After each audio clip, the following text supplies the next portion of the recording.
Alhamdulillah, pertama dan selamanya kita panjatkan syukur kehadrat Allah Subhanahu wa taala kerana pagi yang penuh dengan keberkatan ini kita telah sama-sama selesai membacakan ayat-ayat thayyibah. Kita membaca surah Yasin, kita membaca ayat-ayat suci Al-Quran yang lainnya.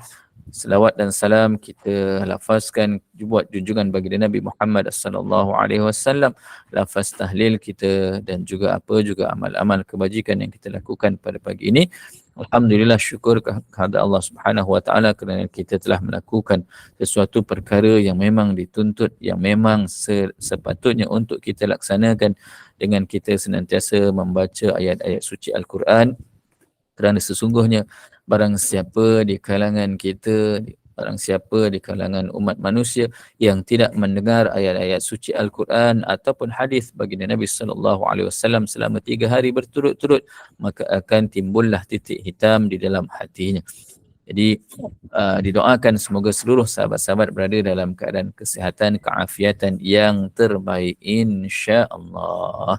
Semoga semuanya ceria-ceria selalu. Semoga semuanya dalam keadaan kebahagiaan bersama dengan keluarga yang disayangi, yang dicintai insya-Allah. Apa juga ujian yang kita hadapi, yakin dan pasti bahawa Allah Subhanahu wa taala Maha mengetahui bahawa sesama kita ujian yang diturunkan adalah satu ujian yang memang pastinya kita mampu untuk menghadapinya dan diberikan ganjaran yang berlipat ganda bagi mereka yang sabar dengan ujian yang dihadapi tersebut insya-Allah. Jadi pada pagi ini sedikit perkongsian kita ambil daripada kitab 30 wasiat Imam Syafi'i, sambungan daripada apa yang telah kita kongsikan. Namun pada pagi ini saya nak kongsikan berkaitan dengan suatu bab yang bertajuk memilih makanan yang halal.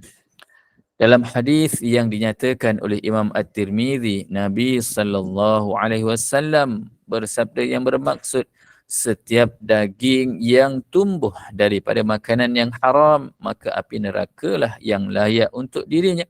Setiap daging yang tumbuh daripada makanan yang haram, maka api nerakalah yang layak untuk dirinya. Setiap daging yang tumbuh daripada makanan yang haram, maka api nerakalah yang layak untuk dirinya. Na'udzubillahi min dzalik. Jadi dalam pada kita nak memilih makanan yang halal, kan kita pastikan bahawa ianya daripada sumber yang halal. Kan kadang-kadang makanan haram ni bukan saja bila kita sebut saja makanan haram, terbayanglah babinya, terbayanglah makanan-makanan yang tak sepatutnya, kan kita nampak makanan-makanan yang haram itu, tetapi sebenarnya di situ juga daripada punca rezeki kita. Punca rezeki kita juga itulah antara menjadi penyumbang sama ada makanan yang kita makan itu makanan yang halal ke, makanan yang haram ke, syubhah dan sebagainya. Jadi hati-hatilah kita, kerana sesungguhnya dalam hadis yang dinyatakan daripada oleh Imam Muslim, Nabi Muhammad sallallahu alaihi wasallam berkata, wahai orang yang beriman, makanlah barang yang bersih daripada apa yang kami kurniakan kepada kamu. Wahai orang beriman, makanlah barang yang bersih daripada apa yang kami kurniakan kepada kamu. Okay. Jadi dikatakan wahai orang yang beriman, kitalah orang-orang yang beriman. Makanlah barang yang bersih daripada apa yang kami kurniakan kepada kamu. Kita carilah bukan sekadar bersihnya, tetapi bahkan makanan yang bersih, makanan yang suci, menjamin kesihatan yang baik. Justru di samping memilih makanan yang berzat dan berkhasiat, sebaik-baiknya juga pada masa yang sama perhatian perlu diberikan pada kebersihan dan kesucian daripada segi syariat Islam. Ini yang kadang-kadang kita risau. Akhir zaman ni, orang kita mudah terpedaya, kan? Mudah terpedaya. Nampak saja kedai makan tu, adanya orang pakai kopiah, adanya orang pakai tudung, kita pun pergi, kita tak tahu kedai makan tu kedai makan orang Islam ataupun bukan. Sebab taktiknya sekarang ni, peniaga-peniaga ni yang bukan Islam, dia akan cari pekerja-pekerja warga asing daripada Indonesia contohnya, kan, daripada Siam contohnya, kan, daripada Rohingya dan sebagainya. Mereka ni pakai tudung, pakai kopiah, kan, tapi rupanya mereka ni menyediakan makanan yang tidak halal, itu yang kita risau. Kan jadi orang kita ni jangan sekadar tengok je nampak luaran kita pun masuk. Kan tular baru-baru ini ada satu kedai, saya pun tak ingat di mana, nampak pakai kopiah daripada luar, pakai kopiah cantik, rupanya dekat dalam pakai seluar pendek. Logik akal ni kalau kata kita ni nak tutup aurat, tutup betul. Pakai kopiah tak gamak, kita nak pakai seluar pendek. Kan.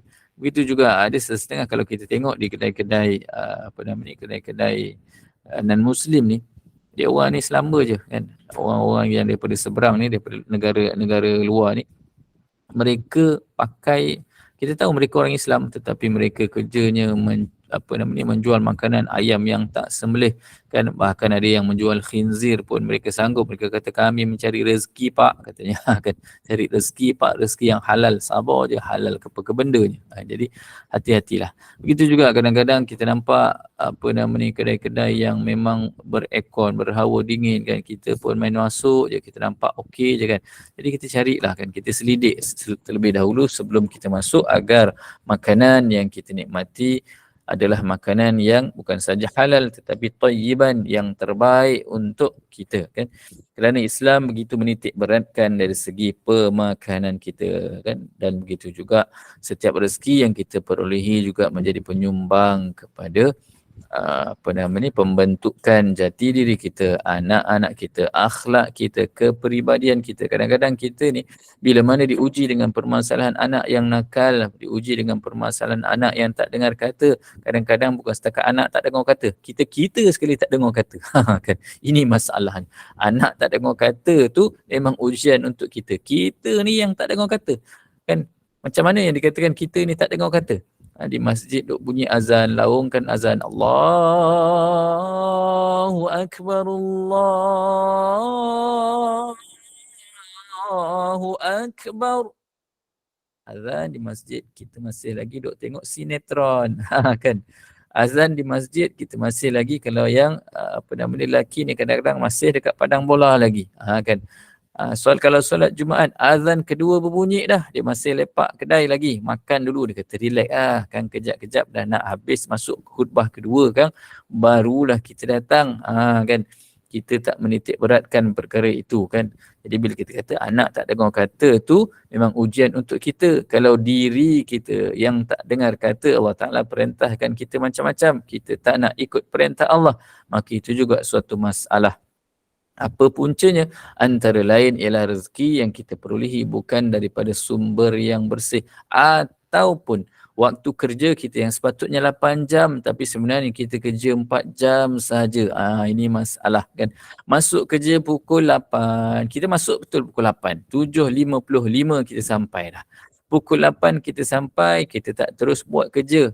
Pukul 8 kita sampai, kita duduk baca WhatsApp dulu kan, kita duduk scroll akhbar-akhbar daripada online kita. Kan kita scroll sikit, sedar tak sedar 8.30 dah kan. 8.30 baru nak on komputer kita, baru nak buat kerja. 8.30, pukul 9 kawan telefon kan, pukul 10 kita nak minum kat mana.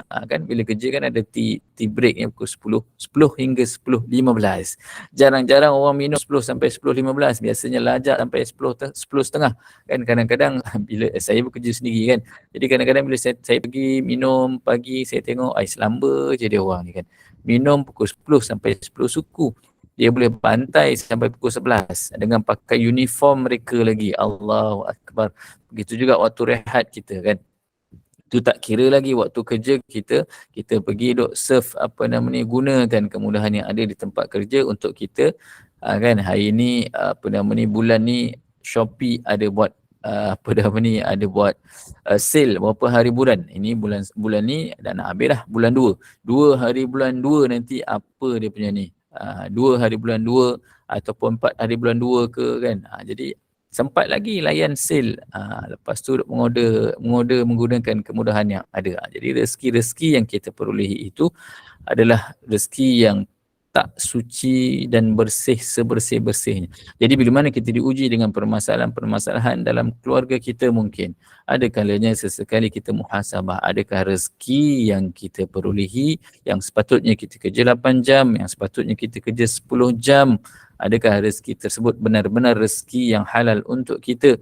khawatir kalau kata di situ adanya harta yang tak sepatutnya, gaji yang kita dapat daripada kerja-kerja yang kita lakukan secara tak ikhlas. Jadi hati-hatilah kan Ustaz, kalau kata dah terpernah buat dulu macam mana Ustaz, kan benda yang dulu tu sudahlah, tetapi kita mohon taubat kepada Allah Subhanahu Wa Taala, kita bersihkan duit kita dengan cara memperbanyakkan sedekahnya kita. Okey. Jadi kita lihat dalam pemilihan makanan yang bersih dan halal menjadi keutamaan dalam ajaran Islam. Makanan yang haram pula sama ada daripada bahan yang dicampur najis ataupun bersumberkan punca tidak halal, mendatangkan 3 bahaya besar kepada si pemakan.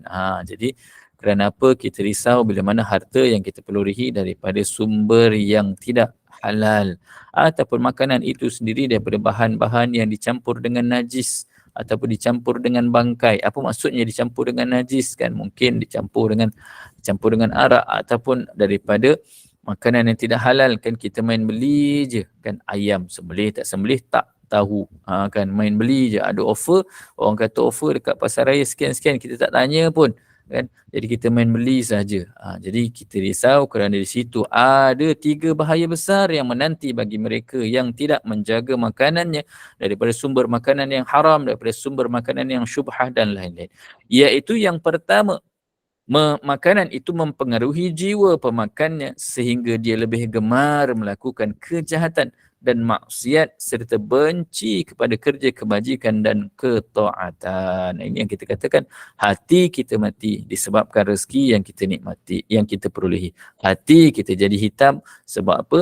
Makanan yang kita nikmati. Hati kita menjadi keras asbab daripada rezeki yang tidak bersih. Jadi dia akan mempengaruhi jiwa kita kan.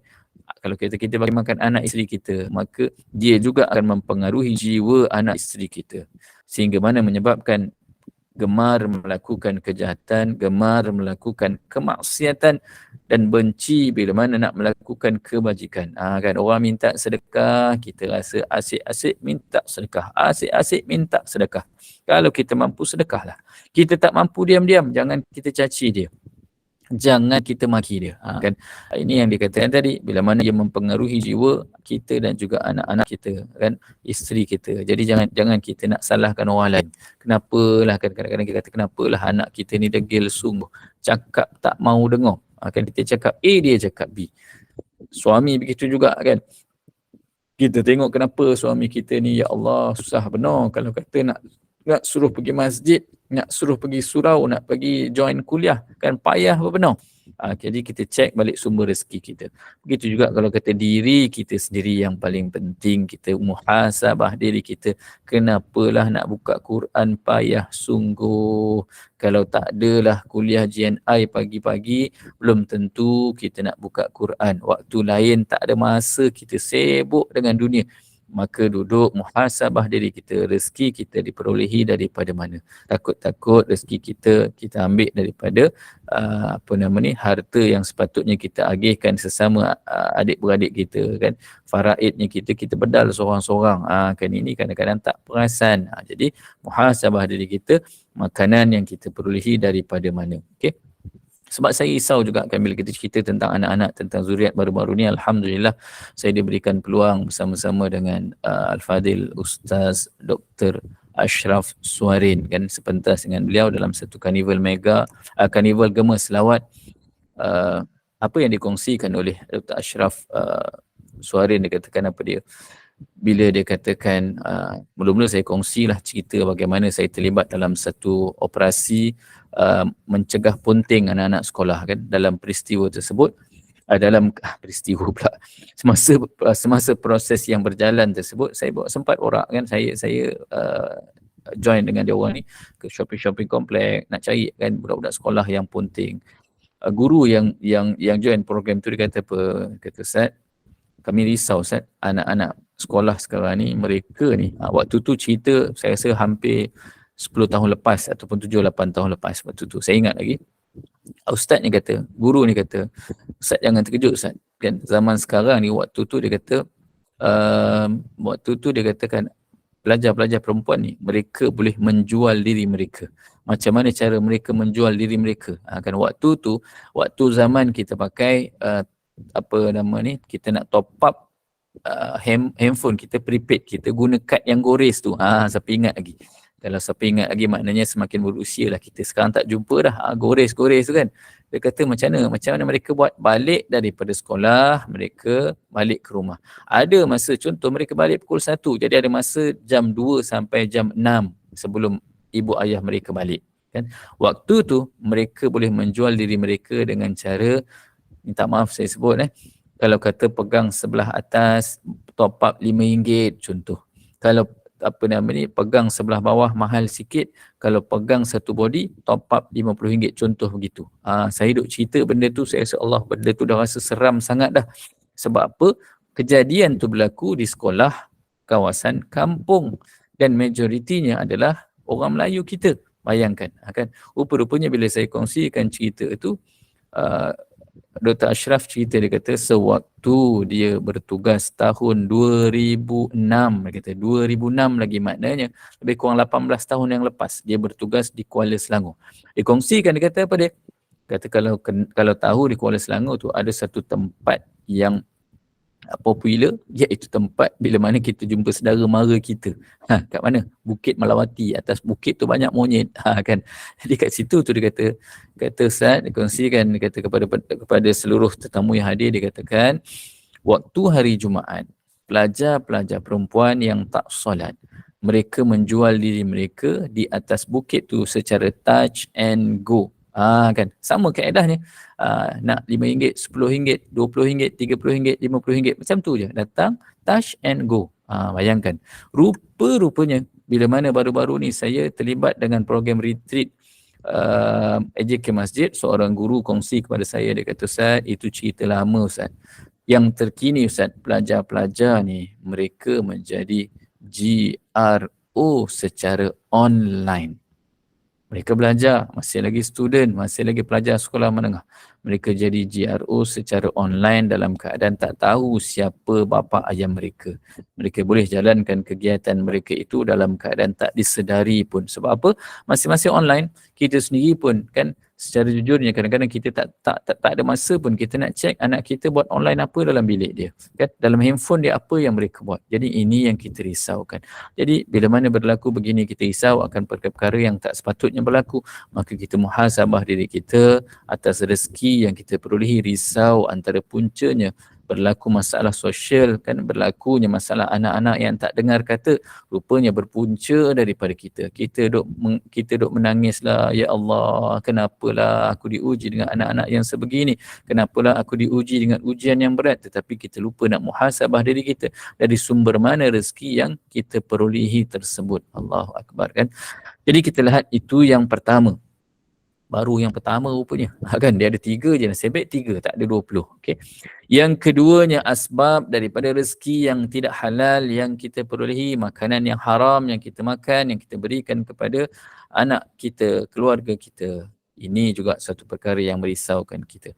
Bila mana ada kalanya kita ni berdoa, ya Allah, kan, aku berdoa ni sepanjang masa, kan, setiap hari 5 waktu sekurang-kurangnya. Pada malam hari kita duduk munajat kepada Allah Subhanahu Wa Taala. Kita mohon kepada Allah Subhanahu Wa Taala dalam keadaan menangis kita, tetapi doa kita tidak dimakbulkan. Rupanya yang kedua inilah yang dikatakan apa dia? Doanya kita tidak dimakbulkan oleh Allah Subhanahu Wa Taala, asbab daripada rezeki yang haram, asbab daripada rezeki yang subhah. Jadi sebab itu kadang-kadang bila mana kita doa setiap hari, saban hari kita berdoa tapi tak makbul juga, kan. Selain daripada memang Allah Taala tak semestinya apa yang kita minta Allah Taala akan makbulkan, kita perlu juga muhasabah, takut punca doa yang tertahan, doa yang tidak dimakbulkan adalah puncanya daripada rezeki yang kita perolehi. Allahu Akbar. Jadi memang kita cukup risau dengan perkara-perkara yang berlaku mutakhir ini, kan. Baru-baru ini juga satu lagi perkongsian daripada guru juga yang merisaukan saya. Guru ni seorang muallimah, ustazah sekolah menengah. Dia kata pada dia ceritakan kepada sahabat-sahabat dalam program tu, dia kata pada baru-baru ni, dia kata ada seorang pelajar wanita tingkatan 4. Dia kata pelajar ni datang, dia jumpa dengan ustazah ni. Ustazah, saya nak tanya ustazah, 2 bulan lepas saya datang haid, saya tak mandi wajib. Okey, dia kata dia tak mandi wajib. Bulan lepas, maksudnya bulan yang kedua, datang juga haidnya dan dia juga tak mandi wajib. Dan datang bulan yang terkini, maksudnya 3 bulan. Kan 3 bulan dia datang haid, dia tanya soalan kepada ustazah. Agak-agak bila dia kata dah 2 bulan dia tak mandi wajib, masuk bulan yang ketiga, dia akan tanya soalan tu, dia kata, ustazah, perlu tak saya qada, dia kata kan. Kalau kita lah orang tanya qada waktu tu, kita dah terbayang apa dah? Mesti budak ni nak tanya qada solat. Kan? Maknanya ada kesedaran, alhamdulillah dia nak qada solat dia. Kan? Itu soalan yang kita dah boleh jangka dah. Tetapi rupa-rupanya soalan yang ditanyakan bukan qada solatnya, dia kata, ustazah, perlu tak saya qada mandi wajib saya? Bayangkan. Kita tak tergambar soalan tu akan terkeluar. Kan? Walaupun 3 bulan dia tak mandi wajib, maknanya dia mandi sekali je cukup. Kalau nak qada mandi wajib, takkan nak mandi 3 kali. Kan? Tetapi nak bagi tahunya di situ, ceteknya ilmu anak-anak muda zaman sekarang, sehingga mana mereka meninggalkan solat dalam keadaan tak ada rasa takut, tak ada rasa risau. Na'udzubillah. Risau kita. Kan? Jadi, bayangkan 3 bulan yang dia bagi tahu, yang sebelum tu tak tahulah bagaimana. Jadi ustazah ni tanya, mana ada ajaran kata qada mandi wajib? Kata kan, siapa yang ajar kamu? Dia kata, akak form 5 yang ajar, dia kata. Allah, nak bagi tahunya akhir zaman ni. Dan kita risau-risau kalau kata ianya berlaku di dalam kalangan kehidupan kita. Kan? Sebab itu kita kena senantiasa campur dengan kalau kata anak-anak kita yang masih remaja ni, kita campur dengan dia. Kita kenal kawan-kawan dia siapa. Kita tak risau dengan siapa dia keluar, dengan siapa dia berkawan. Kan? Jadi perkara ni kita tak perlu, kita jangan ambil ringan, sebab perkara ni melibatkan jangka masa panjang kesan kepada diri kita, anak-anak kita, masyarakat kita. Kan? Biar kita kenal siapa mereka, siapa kawan mereka, ke mana biasa mereka pergi. Jadi bila mana mereka nak keluar, kita tak risau. Boleh, tak ada masalah. Kan? Jadi bila cerita keluar ni dengan siapa yang kita kenal, kita tak risau. Kan? Maka kadang-kadang saya begitu juga, bila mana ada kawan-kawan dia nak keluar, kan, dia cerita dengan kami, kata nak keluar ke mana, cerita dengan isteri dia, abang hari ni nak keluar, malam ni nak pergi ngeteh. Dengan siapa? Dia kata dengan Ustaz Mahmud. Okey, kalau dengan Ustaz, okey, boleh, dia kata. Saya ingat kejadian tu untuk saya je. Kan kawan-kawan ni duk menjual nama je, Kok Hassan tu dia nak keluar pergi lepak, dia jualnya nama saya. Sabar je lah kan. Rupa-rupanya bila yang terbaru, dia kata ada anak seorang sahabat saya ni, dia tanya, nak keluar dengan siapa? Dia sebut nama anak saya kan. Okey, tak apa, kalau nak keluar dengan anak ustaz boleh pergi. Dia tak tahu kita ni nama je ustaz, perangai pun kadang-kadang boleh tahan juga. Kan ustaz-ustaz ni pun kadang-kadang diuji juga dengan berbagai ujian. Sebab itu bila mana kita sampaikan, sebenarnya kita juga sedang memberikan tazkirah untuk diri sendiri. Kita jaga diri kita, takut apa yang kita cakap kita tak mampu laksanakan. Tetapi kalau kata kita tak sampaikan langsung, tak ada jariah kita. Kan? Jadi itulah, ini kes-kes kalau tanya orang lelaki ni biasalah, dia katakan nak keluar jual nama orang. Kan? Jadi itu yang kedua. Okey, ada satu lagi. Yang ketiganya, sudah pastilah bila mana kita memperolehi rezeki daripada rezeki yang tidak halal, daripada sumber yang haram, makanan yang syubhah, yang paling kita risaukan iaitu mendapat azab siksa daripada Allah Subhanahu wa taala, iaitu azab siksa api neraka. Ini yang kita risaukan sangat. Kita ni dahlah pahala kita tak banyak, amal ibadah kita tak banyak mana, tetapi kita dah lah malas nak buat amal-amal kebajikan, sedekah tak banyak kan. Jadi kita pula buat perkara cari rezeki yang tak halal, cari rezeki daripada sumber yang tak sepatutnya kan. Sekarang ni kalau kata dulu kita nak tengok orang main judi, biasanya orang akan pergi kedai nombor ekor, 3D, 4D, 5D, segala macam D ada. Kan. Kita boleh kenal orang-orang yang main judi ni, kita tahu dah mereka ni ke mana mereka pergi. Ada hari-harinya, hari Rabu, hari apa saya pun tak tahulah. Tapi kalau kita lalu depan kedai nombor ni, dulu ada hari-hari tertentu kita tahu jalan tu jam, tahu dah. Ni dia beli nombor lah ni. Yang menyedihkan, majoriti yang beli nombor ni orang Melayu kita, orang Islam kita. Itu yang menyedihkan. Sanggup mereka ni pergi jauh kan. Kalau kata Saya ni duduk di Jalan Kebun contoh, mereka ni sanggup beli nombor dekat Janjarum sana tu. Bukannya dekat, jauh pergi ke Banting, luar kawasan. Kan, di luar kawasan mereka ni. Dan mereka ni kadang-kadang tak segan silu, duduk kedai kopi, mereka borak sesama mereka. Dulu saya pun tak tahu kan, tetapi pernah saya boleh pergi kedai makan ni, ada sekelompok. Waktu tu saya muda lagi, dia orang pun tak kenal saya, dia orang pun buat selamba je, duk cerita. Nombor sekian-sekian, 4, 5, 6, 7 contohnya. Okey, dia pun bincang dengan kawan dia, kira-kira kan. Mereka ni ada kitab tau. Ingat kita je. Kan, ingat kita ni apa nama ni ada kitab, dia orang ni pun ada kitab.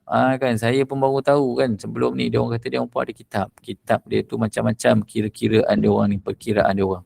Dia orang ni pun juga ada pakar rujuk dia, boleh kita katakan ustaz dia orang pun ada juga. Kan, sebab apa, saya pernah dengar dia orang kata main nombor ni tak salah. Dia kata dah tanya dengan ustaz kata kalau menang, yang penting kalau menang duit tu kena sedekahkan juga. Sabar, dia kata nak sucikan duit tu dengan bersedekah. La ilaha illallah Muhammadur Rasulullah. Kan peliknya dia orang ni. Kan, tapi bagi mereka tak ada masalah. Bagi mereka tak ada masalah. Rezeki yang mereka perolehi ni pada mereka kita sucikan dengan bersedekah. Senang hidup dia orang kan, buat hukum sendiri. Kan. Jadi mereka ni memang ada kitabnya, ada pakar rujuknya. Setiap kejadian yang berlaku merupakan peluang kepada mereka. Orang kemalangan, mereka cari nombor plate kereta. Orang kemalangan, dia nak tahu umur orang tu berapa. Mangsanya umur berapa, kejadian pukul berapa. Kan, macam-macam mereka boleh buat. Kan, jumpa kura-kura pun boleh jadi nombor ekor. Mereka ni macam-macam. Tapi itulah mereka ni kan. Kita tak tahulah macam mana mereka boleh buat. Duduk kedai kopi, dia telefon kawan dia, kau kat mana? Aku dah nak sampai kedai. Okey, kau tolong cari nombor sekian. Kita duduk tengok apa benda cari. Kan rupanya nombor tu contohlah 4, 5, 6, 7. Dia suruh pusing selagi mana boleh pusing 4, 5, 6, 7 tu. Asalkan semua nombor tu berpusing dan mereka beli, ikutlah kalau kata RM1, lah satu nombor. Kalau kata benda tu boleh pusing 50 kali, jadilah RM50. Kan, itu baru cerita yang kedai-kedai nombor ni. Tak termasuk lagi yang pergi dekat cyber cafe, konon-kononnya cyber cafe, tetapi kedai judi. Kan, saya pernah didatangi oleh sahabat-sahabat yang berikan info. Dia kata, ustaz, minta tolong ustaz, buatlah kempen mencegah judi. Sebab apa? Dia kata ramai juga daripada kalangan penduduk kawasan tempat kita ni yang mereka ni dah jadi taik judi dah. Dia kata, apa modus operandi toke-toke kedai judi? Dia kata mudah je.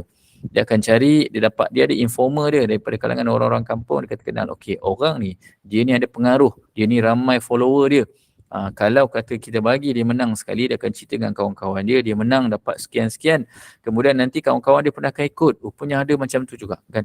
Dia datang, dia main judi slot. Sekarang judi slot kan, judi slot pun sekarang dah kurang dah. Mereka datang, dia berikan kemenangan 1,000. Jadi mereka pun balik cerita kan, aku menang 1,000. Kan, jadi dia cerita dengan kawan-kawan dia, follower dia ramai, follower dia pun, aku pun nak menang juga. Datang lagi menang, datang lagi menang. Akhirnya bila mana mereka dah menjadi taik judi kan, sampai tahap isterinya mengadu kan, bagi tahu suami saya asal gaji je, hari ni gaji besok dah habis, hari ni gaji besok dah habis, bergolok bergadai dan sebagainya. Allahu Akbar. Jadi yang paling risau sekarang ini judi dia orang buat secara online. Duduk kedai kopi sambil pegang telefon, dia scroll jalan, teng, keluar nombor, keluar gambar yang sama. Duduk kedai kopi tanpa segan silu. Jadi hati-hati, akhir zaman perkara-perkara sebegini sampai masuk dalam rumah kita dalam keadaan kita tak sedar, sehingga mana menyebabkan nanti akhirnya apa dia? Berlaku kebejatan dalam masyarakat, berpunca daripada rezeki yang tidak halal, makanan yang haram, rezeki yang subhah. Jadi hati-hati, kadang-kadang kita tak perasan sebab daripada kerja kita yang duk curi tulang, itulah menyebab berlakunya punca-punca kebejatan dalam rumah tangga kita. Jadi insya-Allah sedikit perkongsian pada hari ini, sekiranya ada di kalangan diri kita yang rasa-rasa pernah dulu kita ni tak menjaga sangat dari segi rezeki kita bersihkanlah rezeki tersebut kan, kita perbanyakkanlah sedekah kita perbanyakkanlah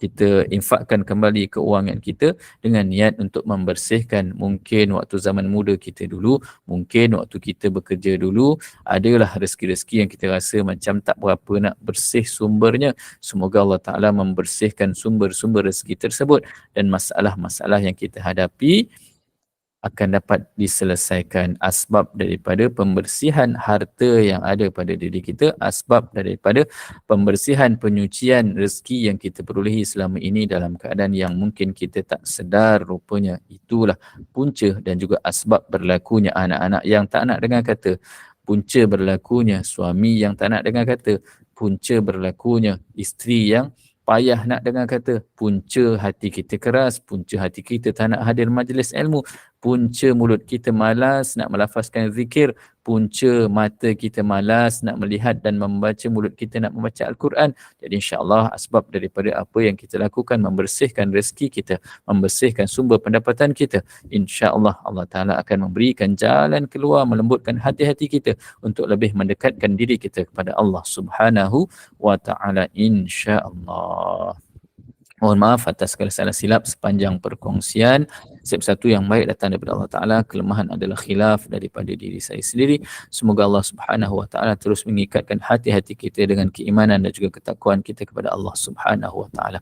Saya serahkan kembali kepada Puan Admin kita. Alhamdulillah. Amin. Allahumma amin. Jazakallah khairan kasiran kepada yang berbahagia. Al-Fadil Ustaz Mahmud Mastam yang telah pun menyempurnakan kuliah subuh kita pada pagi ini. Asbab kita membaca ayat suci dan doa, mudah-mudahan kepada yang diuji Allah berikan syifa yang sempurna, dimudahkan segala urusan mereka, insya-Allah. Terima kasih juga atas perkongsian ilmu pada pagi ini, iaitu daripada buku 30 wasiat Imam Syafi'i, iaitu memilih makanan yang halal juga daripada sumber-sumber yang halal. Jadi Islam menitik beratkan pemahaman pemakanan yang halal lagi thayyiban. Jadi daripada situlah yang akan membentuk ataupun sebab kepada pembentukan hati seseorang. Jadi kewajiban kita pastikan makanan dan rezeki kita tu halal dan juga thayyiban. Jadi mudah-mudahan apa yang disampaikan oleh Al-Fadil Ustaz tadi memberi manfaat, barakah, jadikan panduan dalam kehidupan kita, insya-Allah. Seterusnya saya war-warkan program yang kita akan adakan pada malam besok, iaitu bersama dengan Al-Fadil Dr. Ahmad Mushdi bin Mustafa, iaitu daurah solat kita yang ketiga pada malam esok pukul 8.30 malam. Jadi sama-samalah kita hadir untuk kuliah itu yang banyak memberi kita manfaat untuk kita terus memperbaiki solat kita supaya lebih berkualiti, insya-Allah. Dan juga kuliah kita seterusnya pada pukul 10 pagi pada pagi ini, kuliah duha kita bersama dengan Al-Fadil Ustaz Muhammad Aizuddin Kamaruzzaman, iaitu dengan syarah daripada kisah sahih para nabi jilid yang pertama. Terima kasih kepada tim Gemon Iman, terima kasih kepada para jemaah yang terus memberi sokongan kepada Gemon Iman dengan terus menginfak kepada tabung Gemon Iman. Mudah-mudahan rezeki para jemaah melimpah ruah dan kita sentiasa dalam rahmat dan lindungan Allah, insya-Allah. Dan kita tutup dulu kuliah subuh kita pada pagi ini. Sekali lagi dipersilakan yang berbahagia Al-Fadil Ustaz Mahmud bin Mastam untuk membimbing bacaan tasbih kafarah dan juga menutup kuliah dengan surah Al-As. Dan saya bagi pihak Gembangan Iman ingin memohon maaf atas segala kekurangan, kekilafan sepanjang kuliah berlangsung, dan saya akhiri dengan lafaz wabillahi taufiq, wassalamualaikum warahmatullahi wabarakatuh. أعوذ بالله من الشيطان الرجيم. بسم الله الرحمن الرحيم. سبحانك اللهم وبحمدك أشهد أن لا إله إلا أنت أستغفرك وأتوب إليك. بسم الله الرحمن الرحيم. والعصر إن الإنسان لفي خسر إلا الذين آمنوا وعملوا الصالحات وتواصوا بالحق وتواصوا بالصبر. صدق الله العظيم. Mohon kemaafan sekali lagi. Sekian. Assalamualaikum warahmatullahi wabarakatuh.